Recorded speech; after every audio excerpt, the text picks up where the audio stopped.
Hey everybody, welcome to Asperger's and Travel. This is a video series about my travel to Singapore and Shanghai. This is part 1, my flight to Singapore, with a stopover at Shanghai. On July the 25th of 2019, I left home to go on a big trip to see the world. My first destination was Singapore, where my sister lives. My second destination was Shanghai in China, where my friend lives. I am making these videos of my travels to encourage other people on the autism spectrum to see the world. It can be quite difficult to travel for autistic people. What will everything look like at my travel destination? Will the fact that everything is different from home tax my nervous system? Will I have quiet moments in which I can recover from sensory overload? All kinds of doubts. All in all, I think it's good for me to travel. I get to see the world, meet new people, taste new foods, and see new sights. I think it makes me smarter and more resilient. My first destination was Singapore. I have been wanting to go to Singapore for a few years now, because I had seen beautiful pictures of Singapore and Marina Bay especially. I heard that the people in Singapore are usually very friendly and polite, and that Singapore is a clean and orderly country. My second destination will be Shanghai. Growing up, I have seen Chinese art, pictures of Chinese architecture, and I've eaten tasty Chinese food. That's where my curiosity about China began. I'm so happy I got to travel to Shanghai, and it is my plan to visit all the Disneyland locations in the world. After Disneyland Paris, Disney World in Florida, and Tokyo Disneyland, Shanghai Disneyland is the 4th Disney location that I will visit. So, here we go! Hey guys, we're on our way to the airport because I'm going on vacation, and I'd like to make a report about what it's like to go on vacation when you're on the autism spectrum, when you have Asperger's, and what are things that are nice, what are things that are difficult. So I didn't sleep a lot because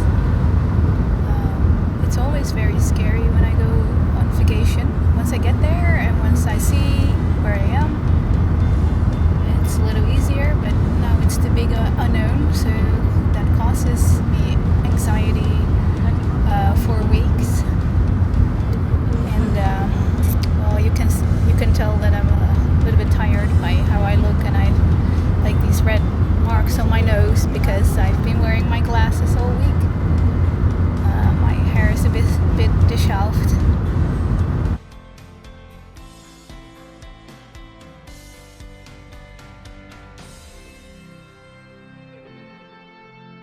We're about to board now, and I just had a huge meal, a pretty big pizza, and I would really recommend that because it makes you less anxious, I think, and it will prevent some nausea to some degree.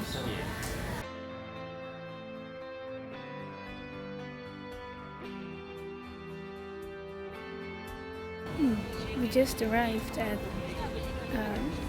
Pudong Airport in Shanghai, and I'll tell you about the flight later on.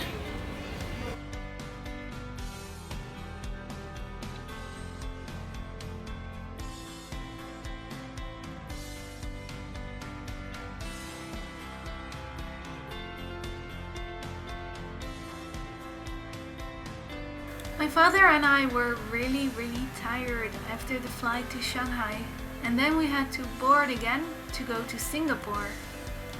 I really wouldn't recommend multiple flights after one another. It's exhausting. When I'm tired like that, I think things like turbulence irritate and frighten me more than usual. I definitely sense that I get more sensitive to airplane movements, sounds, etc.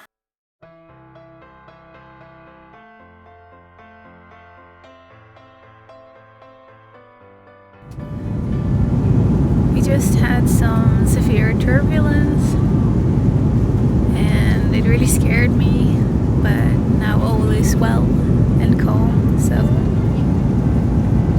I always learned that turbulence is not nice, but it's not dangerous.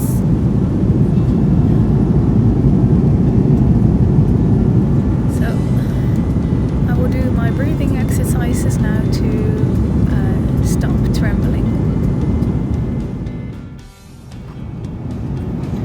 I will do a breathing exercise that I saw in a video by Wim Hof, and it consists of deep breathing and then stop breathing for a while, and after that breathe in very deeply again.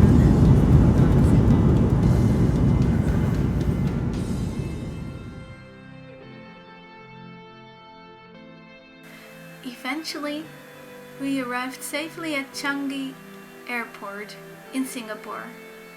We got picked up by my sister. My Singapore adventure was about to begin. This was video 1 of the series Asperger's and Travel. In the next video you'll see my first impressions of Singapore.